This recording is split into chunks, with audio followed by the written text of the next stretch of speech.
गरियाबंद जिले की हीरा खदानों को शुरू करने की तैयारी में राज्य सरकार। अफसरों को कोर्ट से स्टे हटाने की प्रक्रिया शुरू करने के निर्देश।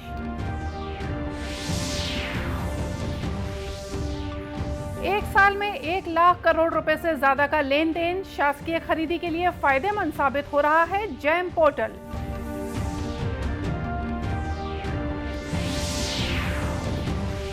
छत्तीसगढ़ समेत पूरे देश में आज से शारदीय नवरात्र पर्व शुरू।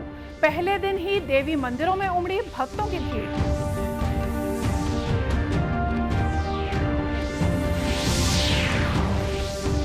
और काछन गादी पूजा विधान के साथ विश्व प्रसिद्ध बस्तर दशहरा उत्सव की शुरुआत।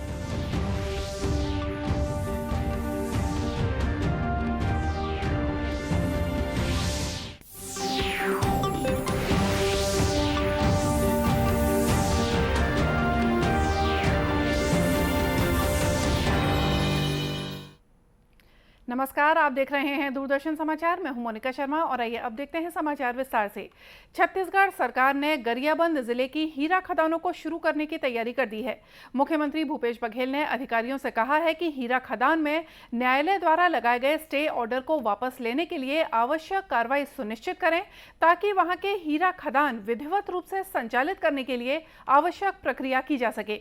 मुख्यमंत्री ने रविवार को हुई खनिज न्यास मद की राज्य स्तरीय निगरानी समिति की बैठक में ये बातें कहीं। मुख्यमंत्री ने डीएमएफ मद से उच्च और सामान्य प्राथमिकताओं को ध्यान में रखते हुए मितव्ययता पर विशेष ध्यान रखने के निर्देश दिए हैं। मुख्यमंत्री ने कहा है कि जिले में आयोजित होने वाले मेले आदि समारोह में डीएमएफ की राशि का उपयोग नहीं किया जाए। इस बैठक में डीएमएफ मद के आय व्यय की सोशल ऑडिट के लिए राज्य स्तरीय प्रकोष्ठ का गठन भी किया गया है। मुख्यमंत्री ने कहा कि खनिज मद की राशि का आवंटन प्रत्यक्ष और अप्रत्यक्ष प्रभावित जिलों में निर्धारित अनुपात के आधार पर किया जाए। इसमें नवगठित 5 जिलों के लिए भी राशि का आवंटन सुनिश्चित किया जाए, ताकि विकास कार्यों को प्राथमिकता के साथ समय पर पूरा हो सके। मुख्यमंत्री ने कहा कि स्वास्थ्य और शिक्षा संबंधी उपकरणों की खरीदी के लिए विभागीय बजट का उपयोग किया जाए, इसके लिए डीएमएफ मद का उपयोग न हो। शासकीय विभागों में होने वाली खरीदी के लिए जैम पोर्टल यानी गवर्नमेंट ई मार्केट प्लेस में पिछले एक साल में 1 लाख करोड़ रुपए से ज्यादा का लेन देन हुआ है। कुल मिलाकर जैम से अब तक 3 लाख करोड़ रुपए से ज्यादा मूल्य के 1 करोड़ से ज्यादा लेन देन की सुविधा प्रदान की गई है। ये पूरे देश में खरीदारों और विक्रेताओं सहित सभी हितधारकों के समर्थन से ही संभव हुआ है। जैम पोर्टल के बायर मैनेजमेंट के डायरेक्टर आयुष अग्रवाल ने बताया कि जैम कॉन्टैक्टलेस, पेपरलेस और कैशलेस है, जो कि दक्षता, पारदर्शिता और समावेशिता के 3 स्तंभों पर खड़ा है। जिसमें से ये बहुत एक इंटरेस्टिंग बात है कि 55% से ज्यादा ऑर्डर्स एक्चुअली एमएससी फर्म्स को गए हैं। तो जो हमारा उद्देश्य है, जो ऑनरेबल प्राइम मिनिस्टर का उद्देश्य है कि जो ग्रास रूट लेवल के सेलर्स हैं उनको मौका मिले पब्लिक प्रोक्योरमेंट में आने का। तो एक जेम एक ऐसा प्लेटफॉर्म है जहां पे एमएससी फर्म्स, जो आर्टिसंस वीवर्स हैं, उन सबको अपॉर्चुनिटी प्रदान की जाती है जिससे वो आए और पब्लिक प्रोक्योरमेंट में हिस्सा ले सके। आज की तारीख में भी 50 लाख से ज्यादा sellers and service providers GeM पर जुड़े हैं। 62,000 से ज्यादा बायर ऑर्गेनाइजेशन जो कि गवर्नमेंट बायर्स हैं वो जेम पर जुड़े हुए हैं। इस साल का भी हम अनुमान लगा रहे हैं कि 2 लाख करोड़ से ज्यादा का खरीदारी सिर्फ इस साल में जेम के द्वारा होएगा और ये बढ़ता ही रहेगा आने वाले वर्षों में। जैम पोर्टल 9 अगस्त 2016 को प्रधानमंत्री नरेंद्र मोदी के विजन के हिस्से के रूप में लॉन्च किया गया था। अपनी स्थापना के बाद से जैम लगातार नए उत्पाद और सेवा श्रेणियों के साथ लगातार आगे बढ़ रहा है। कोरोना से बचाव के लिए राष्ट्रव्यापी टीकाकरण अभियान के तहत देश में अब तक 217 करोड़ 68 लाख से ज्यादा कोविड टीके लगाए गए हैं। पिछले 24 घंटों के दौरान 11,67,000 से ज्यादा टीके लगाए गए।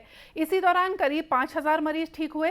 स्वस्थ होने की दर 98.72% है। अब तक 4 करोड़ 40 लाख से ज्यादा रोगी ठीक हो चुके हैं। कल 4,000 नए मामलों की पुष्टि हुई। 1,64,000 नमूनों की कोविड जांच की गई। वर्तमान में 43,000 से ज्यादा मरीजों का इलाज चल रहा है। इधर छत्तीसगढ़ में पिछले 24 घंटों में 1400 से ज्यादा सैंपलों की जांच की गई, जिसमें 17 व्यक्ति कोरोना संक्रमित पाए गए हैं।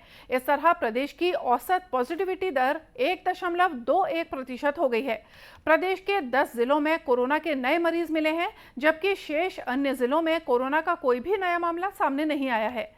स्वास्थ्य मंत्री टीएस सिंहदेव ने कहा कि कोरोना अभी पूरी तरह समाप्त नहीं हुआ है, क्योंकि ये अभी भी सर्दी खांसी की तरह का ही एक वायरस है। आया है जिसमें शायद जो वैक्सीनेशन हुआ है उसका कितना प्रभाव पड़े, अभी प्रश्न चिन्ह लग रहा है। तो ये सोच लेना कि कोरोना खत्म हो गया है, ये ना समझिए। जैसे सर्दी खांसी खत्म नहीं होती, वो वायरस है, वो पर्यावरण में घूमेगा, वैसे ही अब ये कोरोना का वायरस है, ये पर्यावरण में घूमेगा, बदलता रहेगा, और केवल हम लोगों को यही मानना है कि कोई ऐसा स्वरूप ना वो बना ले, ऐसा म्यूटेशन ना बन जाए जो घातक साबित हो। जो दूसरी लहर में हुआ था, डेल्टा वेरिएंट जो आया, डेल्टा वेरिएंट ने बहुत मार की। ओमिक्रॉन चर्चा बहुत हुई, लेकिन मार नहीं हुई। तब तक वैक्सीन भी आ गई। अब अगर कोई ऐसा वेरिएशन बन गया, ये लगातार सतत म्यूटेशन हो रहा है वायरस का, हर पल म्यूटेशन हो रहा है, तो कौन सा म्यूटेशन है जो घातक हो जाएगा, ये कोई नहीं जानता।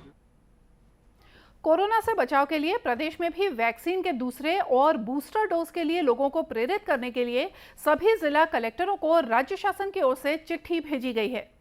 अभी लेते हैं एक छोटा सा विराम, बाकी समाचार इस संदेश के बाद।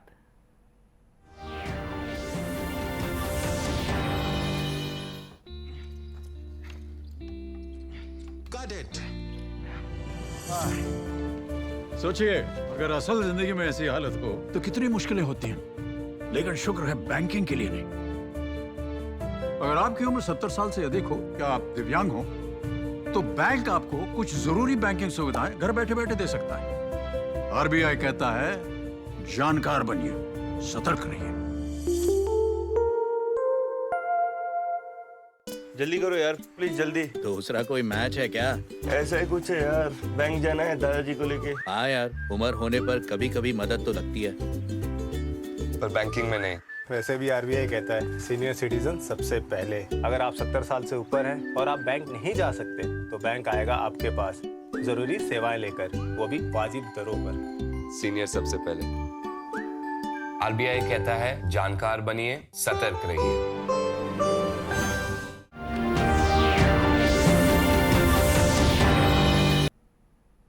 ब्रेक के बाद एक बार फिर से स्वागत है आप सभी का दूरदर्शन समाचार में। स्व सहायता समूहों की महिलाओं को अपना स्वरोजगार स्थापित करने और आर्थिक मजबूती की दिशा में आगे बढ़ने के लिए उन्हें सोनाली नस्ल के चूजे दिए जा रहे हैं। जांजगीर चांपा जिले के 33 गौठानों में ये चूजे बांटे गए हैं। प्रत्येक गौठान में 300 नए चूजे दिए गए हैं। गौठानों में मिल रहे स्वरोजगार से समूह की महिलाएं उत्साहित हैं और मुर्गी पालन के क्षेत्र में अपने हाथ आजमा रही हैं। इसके लिए समूहों को प्रशिक्षण भी दिया जा रहा है। पशुपालन विभाग के उप संचालक केपी पटेल ने बताया कि 9 विकास खंड की अलग अलग 33 गौठानों में सोनाली की नस्ल के कुक्कुट स्व सहायता समूहों को दिए गए हैं। सोनाली कुक्कुट 3 महीने में लगभग 1 से 1.5 किलो तक बढ़ जाते हैं, जो मार्केट में बिक्री के लिए तैयार हो जाते हैं। जिले के ग्राम तरौद की स्व सहायता समूह की महिलाओं ने बताया कि बाजार में सोनाली मुर्गी की कीमत लगभग 350 रुपए तक रहती है। इन मुर्गियों को बेचकर समूह की महिलाएं मुनाफा कमाएंगी। उन्होंने बताया कि मुर्गी पालन से प्रति वर्ष लगभग 120 से 130 अंडे का लाभ भी लिया जा सकता है। शिव शक्ति समूह, ये दोनों मन बहुत अच्छा मेहनत करते हैं और इमन अच्छा एक मुर्गी पालन करके 2-3 बार अपन बेच जाए मन और बेचे के बाद मतलब प्रॉफिट हुई से और जब का सहयोग के मन अपेक्षा रखते प्रथम है। जब से मुर्गी फार्म खोले हैं, पहले खेती किसानी वाले काम करते हैं, जब मुर्गी फार्म खोल रहे तई में व्यस्त रहते। एमा के जो अध्यक्ष है रणवीर सिंह, और हमन के सहयोग मदद करते। जब भी जांजगीर कलतरा जहाँ भी जाता है हमन के साथ जाते ले जाते आते। समूह तरफ से मुर्गी फार्म का हम 3 महीने हो गए, 2-3 बार निकल गए, चौथा बार हम भरे हैं। हम लोग पहले बिहान योजना नहीं आए थे, उसके पहले हम लोग खेती बाड़ी करते थे और अब बिहान योजना के आने के बाद हम लोग को रोजगार मिल गए हैं। मुर्गी पालन कर रहे हैं, जिसमें हम लोग सभी को प्रॉफिट हो रहा है। बताया गया है कि इन गौठानों में अधिकांश महिला स्व सहायता समूहों द्वारा सोनाली नस्ल के कुक्कुट का पालन किया जा रहा है। और अब बात करते हैं नवरात्रि की। छत्तीसगढ़ समेत पूरे देश में आज से शारदीय नवरात्र पर्व शुरू हो गया है। नवरात्रि पर्व के पहले दिन देवी मंदिरों में भक्तों की भीड़ उमड़ने लगी है। डोंगरगढ़ स्थित मां बमलेश्वरी मंदिर में भी माता के दर्शन के लिए भक्तों के पहुंचने का सिलसिला लगातार जारी है। राजनांदगांव जिला मुख्यालय से लगभग 36 किलोमीटर दूरी पर स्थित डोंगरगढ़ में मां बमलेश्वरी का मंदिर लगभग 1600 फीट ऊंची पहाड़ी पर विराजमान है। मंदिर दर्शन के लिए करीब 1001 सीढ़ियों को पार कर पहुंचा जा सकता है। वहीं नीचे समतल पर छोटी मां बमलेश्वरी देवी विराजमान है। मां बमलेश्वरी ट्रस्ट समिति के अध्यक्ष मनोज अग्रवाल ने बताया कि कोरोना के चलते 2 वर्ष से यहां मेले का आयोजन नहीं किया गया था, लेकिन इस वर्ष कोरोना में आई कमी के चलते मेले का आयोजन किया जा रहा है। दर्शन लाभ प्राप्त हो सके ऐसी व्यवस्था की जा रही है। रोपवे का हमने मेंटेनेंस कराया है और निर्बाध रूप से रोपवे का संचालन देर रात तक हमारे द्वारा किया जाएगा और 26 तारीख को नवरात्र प्रारंभ होके शनिवार को पंचमी और सोमवार को सप्तमी का अभिषेक कार्यक्रम के साथ नवमी को ज्योत विसर्जन के साथ ये जो कार्यक्रम है नवरात्र का वो समापन की ओर होगा। डोंगरगढ़ जाने वाले यात्रियों की सुविधा के लिए रेल मंडल ने भी पहले की तरह ही डोंगरगढ़ में कई एक्सप्रेस ट्रेनों के स्टॉपेज रखे हैं। बताया गया है कि हावड़ा मुंबई से डोंगरगढ़ मार्ग पर आने वाले दर्शनार्थियों के लिए सभी ट्रेनों के पहिए यहां थमेंगे। इधर राजधानी रायपुर में काली माता अन्नदान भंडारा समिति के द्वारा निःशुल्क डोंगरगढ़ यात्रा के लिए बस सेवा शुरू की गई है। समिति के द्वारा पूरे 9 दिनों तक श्रद्धालुओं को मां बमलेश्वरी के दर्शन कराए जाएंगे। इधर भिलाई के पावर हाउस स्थित राज राजेश्वरी मंदिर में भी दर्शन के लिए बड़ी संख्या में श्रद्धालुओं का तांता लगा रहा।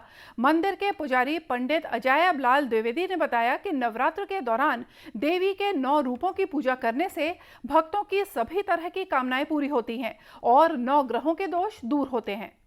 ये 9 दिन की नवरात्रि है।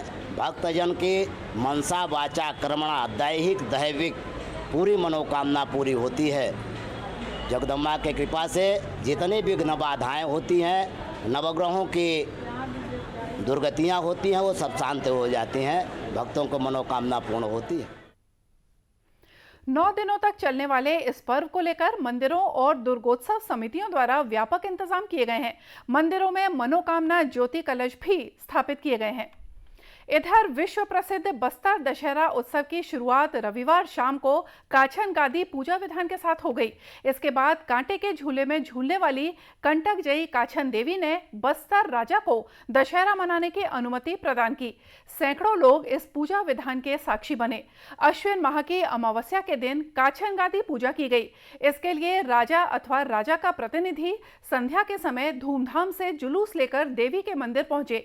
दंतेश्वरी के पुजारी द्वारा राज परिवार की ओर से कार्यक्रम की अगुवाई की गई। बस्तर महाराजा कमलचंद भंजदेव ने बस्तर दशहरा उत्सव की शुरुआत के बारे में जानकारी दी। हमारे घर की जो बेटी है काचन और रैला, इनसे हम परमिशन लेने आते बस्तर दशहरा का चालू करने के लिए, और साथ साथ रथ परिक्रमा का सबसे महत्वपूर्ण रहता है कि इसको परमिशन लेने, तो परमिशन लेने के बाद अभी जा करके ये कंफर्मेशन मिलता है और माता की तरफ से ये आज्ञा मिलती है। एक फूल माला जो मैं चढ़ाता हूँ वो माता स्वयं स्वीकार करके आशीर्वाद दे करके ये फूल माला देती, ताकि आने वाले समय में जब दशहरा हम मनाएंगे इसके बाद इसमें कोई भी दिक्कत ना है और किसी तरीके कोई विघ्न ना है। ये माता का आशीर्वाद मिल करके जो कि एक फूल के रूप में मेरे गले में डाला गया, उसी से आशीर्वाद ले करके परमिशन ले करके हम वापस अभी रैला माता के यहाँ जा करके उनसे भी परमिशन ले करके बस्तर दशहरे का शुरुआत करेंगे, जिसमें कि रथ परिक्रमा चालू होगी। मान्यता के अनुसार काछन देवी पशुधन और अन्न धन की रक्षा करती हैं। प्रतिवर्ष एक नाबालिग बालिका पर काछन देवी आरूढ़ होती हैं। कार्यक्रम के तहत एक भैरव भक्त सिरहा आह्वान करता है और उस कुमारी लड़की पर काछन देवी का प्रभाव आने लगता है। काछन देवी आने पर लड़की को एक कांटेदार झूले पर लिटाकर झुला दिया जाता है। देवी की पूजा अर्चना कर दशहरा मनाने की स्वीकृति प्राप्त की जाती है। काछन गादी पूजा विधान में इस बार जगदलपुर की 6 वर्ष की पीहू दास पर काछन देवी आरूढ़ हुई। काछन देवी से स्वीकृति सूचक प्रसाद मिलने के बाद ही बस्तर दशहरा समारोह धूमधाम से प्रारंभ हो जाता है। और इसी के साथ ये समाचार बुलेटिन यही समाप्त हुआ। नमस्कार।